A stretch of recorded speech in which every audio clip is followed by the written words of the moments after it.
Customers say it's not just the food that keeps them coming back, it's the service too. Employment numbers are up across the state, but that's not necessarily true for Charlotte. You might think it's Blue Books that are the most popular product during this time of the year, but bookstore management says it's these that they can't keep in stock. Tickets were issued days before the no parking signs were put in place. Some fans worry that the loss of their favorite player is a bad sign for small market teams. An empty soda bottle and a few ingredients found in cold medicine is all it takes now to make meth. It's a method called shake and bake, or one-pot method. The shake and bake or one-pot method is basically where they're combining all the chemicals in one pot. That's the voice of Undercover Sergeant Mendel Miles. His job is to crack down on meth labs in Union County. He says the shake and bake method is new to the region, Because generally it moves from the west to us. He says the shake and bake method reduces the cook time for meth from hours to just minutes.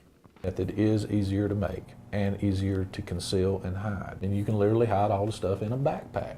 SBI officials say there have been over 100 meth lab busts in North Carolina, 5 in Union County. There's no question that there's an uptick in the number of these labs that are being discovered, and therefore you have to assume that there's an uptick in the number of labs in general. Charles Odell says while he hasn't noticed an increase in meth addicts yet, he fears one-pot cook method will create more users. With increased availability, obviously will come an increased number of users and potentially addicts as well.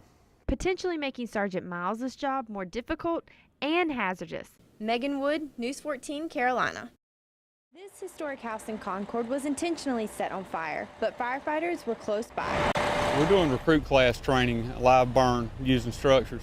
This training exercise will help 10 recruits. When they graduate recruit class and go on a shift, the guys they're going to join have already had experience at this on the job, and they went through this in recruit class also. St. James Lutheran Church owned the 2 properties and wanted the dilapidated buildings removed. The homes date back to the 1800s. For them and easier for them, for us to burn it down and then what's left be taken away than just to tear them down. Community gathered to watch the structure burn, and some even found this an educational opportunity. We're here basically just to observe the house and the way the fire is going to react in the house. Jordan Doan is working to get his fire protection technology degree. He hopes to be a firefighter one day. We're going to benefit from this because we get to see firsthand how fire is going to act in this type of structure, and if we ever work for the city of Concord, we'll be more aware of our surroundings, and if we ever have a fire in that type of structure, we have a pretty good idea of how it's going to react. So this was an exercise to train future firefighters by burning down the past. Jessica Perry, charged with driving drunk and leaving her 17-month-old child in a broken-down car on Interstate 85 last month. Markevia Mason, charged with drunk driving 45 minutes after leaving court on another drunk driving charge.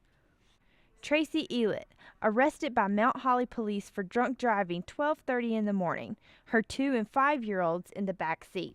It actually happens more than any of us would like to see.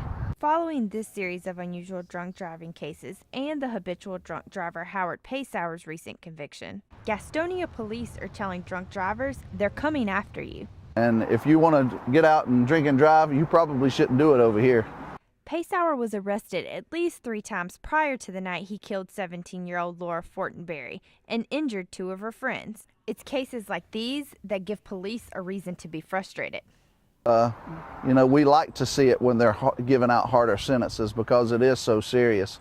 Police are working with courts to host DWI Week, where the only cases heard involve drunk drivers. The court will send us a schedule of when they're going to have that driving while impaired week so that our officers don't schedule vacation for that week. We want to have our officers in court on those days and get as many convictions as we can.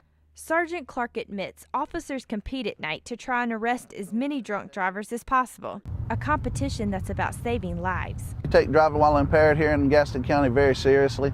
Not only is it unlawful, it's stupid. It's stupid. In Gastonia, Megan Wood, News 14, Carolina.